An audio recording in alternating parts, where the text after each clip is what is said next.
பெருமாள் லட்டில் குட்கா, முந்திரிக்கு பதில் சிகரெட் துண்டுகள், பக்தர்கள் அதிர்ச்சி. திருப்பதி லட்டு குறித்தான சர்ச்சையை இன்னும் ஓயாத நிலையில் மீண்டும் ஒரு பெரிய அணுகுண்டு வெடித்துள்ளது. வெடியை போட்டவர் ஆந்திராவை சேர்ந்த பத்மாவதி என்பவர். இவர் திருப்பதி லட்டுவில் குட்கா மற்றும் சிகரெட் துண்டுகள் இருந்ததாக கூறி மக்களிடையே பெரும் பீதியை ஏற்படுத்தியுள்ளார். ஆந்திர மாநிலம் தம்மம் மாவட்டம் கொல்லக்குளம் பஞ்சாயத்துக்குட்பட்ட பகுதியில் பத்மாவதி என்பவர் வசித்து வருகிறார். இவர் கடந்த வாரம் திருப்பதி தேவஸ்தானத்திற்கு சென்றுள்ளார். அப்போது அங்கிருந்து லட்டு வாங்கி வந்ததாக கூறப்படுகிறது. வீட்டிற்கு வந்த பிறகு அக்கம் பக்கத்தினர் மற்றும் உறவினர்களுக்கு கொடுப்பதற்காக எடுத்துள்ளார். மேலும் அவர்களும் லட்டு சாப்பிட ஒரு லட்டை எடுத்து பிட்டுள்ளனர்.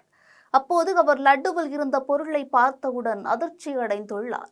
அப்படி என்ன பார்த்தார் என்றால், குட்கா மற்றும் சிகரெட் துண்டுகள் லட்டுவில் இருந்துள்ளன.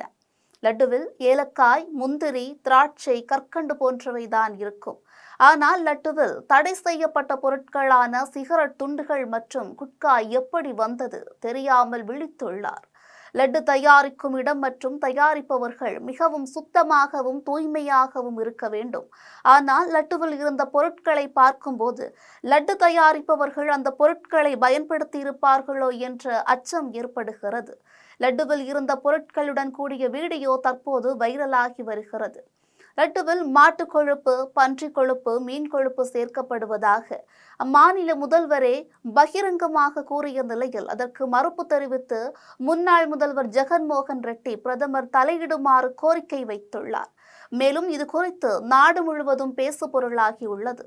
அந்த அலையே இன்னும் ஓயவில்லை. அதற்குள் இன்னொரு லட்டு அலையா? ஐயோ, எனக்கு லட்டே வேண்டாம், மக்கள் ஓட்டம் பிடிக்கிறார்கள்.